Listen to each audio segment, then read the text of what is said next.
And it's always good to when we get people in from community. Yeah. Community is one of those words here in Seattle that's thrown around everywhere. People are like, oh, community, but it's always good to someone like yourself who actually represents community members as the head of a church and different organizations here, to get information and feedback directly, literally from the streets. I know we're going to talk about two things here. We're talking about the Clean Greens program, but also the bigger issue we want to talk about today is what's going on over there at the Northwest African American Museum and everything else. We'll get to that second. What I wanted to talk to you about first, though, is, this Clean Greens program. It's a lot of people in our community who, man, they're trying to do better with their diet. They're also trying to support black businesses and black farmers, whether on a micro level or macro level. Why don't you tell us about Clean Greens?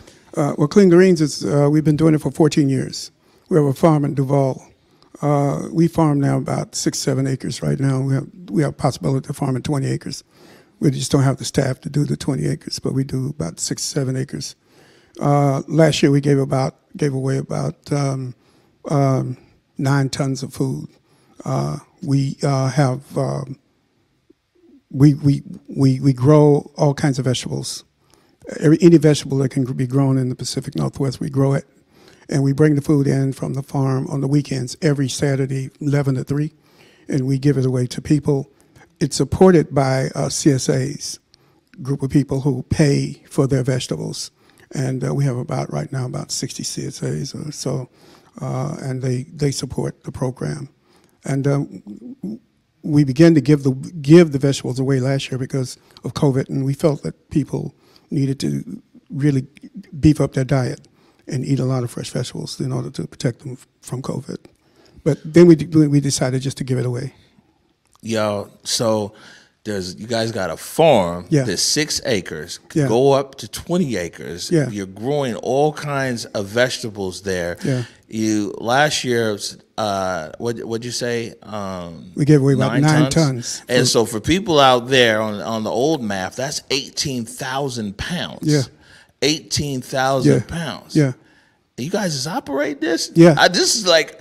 This is a big deal. Like, I didn't realize. I thought that this was, because in the community, which is great, we have very small scale operations, people doing stuff in their backyard, and bigger. This is a big operation you guys got going. It's a pretty big operation.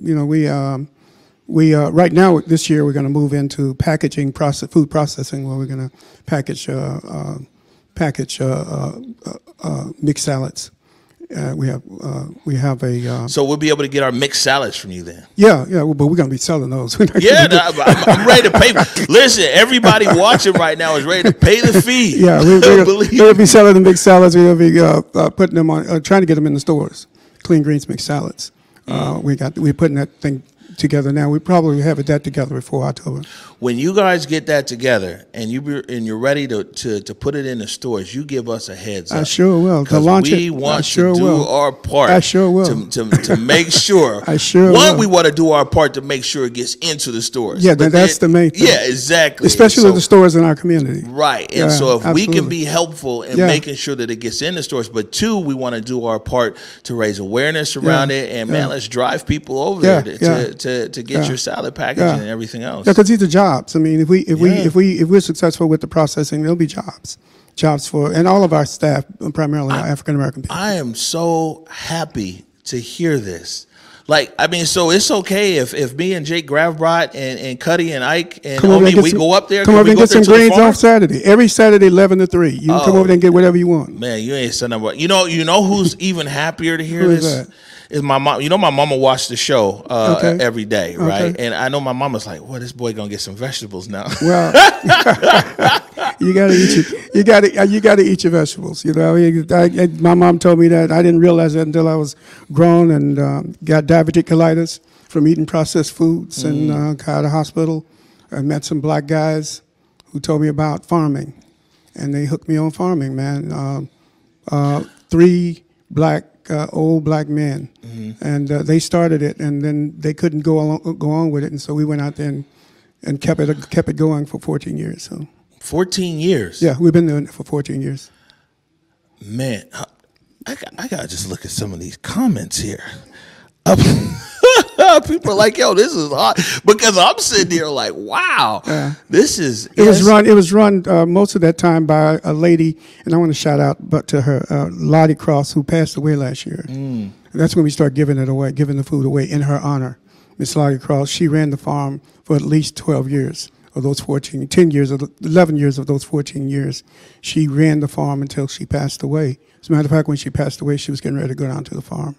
Wow. Yeah. Wow. And she, we give an award out every year in her honor, a black lady who gave everything she had to that farm. And we don't ever want to get on any show and talk about the farm without talking about Miss Lottie Cross.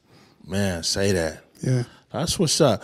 Yeah, well, we're definitely going to plan a field trip up there and go come out there and help us weed. Yeah, no, I mean, look, you see all these young people around here. It's not all glorious here. work out there. It's weeding out there, man. Hey, and most of the stuff we do by hand. Up until about 4 or 5 years ago, we did everything by hand. But then we bought tractors and stuff. So yeah, I went to college down in North Carolina, in rural North Carolina, so I know about getting in that field. Yeah, most black people our genetic stream comes from the farm, from planting and growing, even if it goes back to Africa, and that's pretty much why they brought us over here, because they didn't know what they were doing. But so we, naturally we can do this stuff. I know that for a fact because. I grew up in the city, and naturally, when we went out there, they said, you'll never last. But we've been there 14 years, so.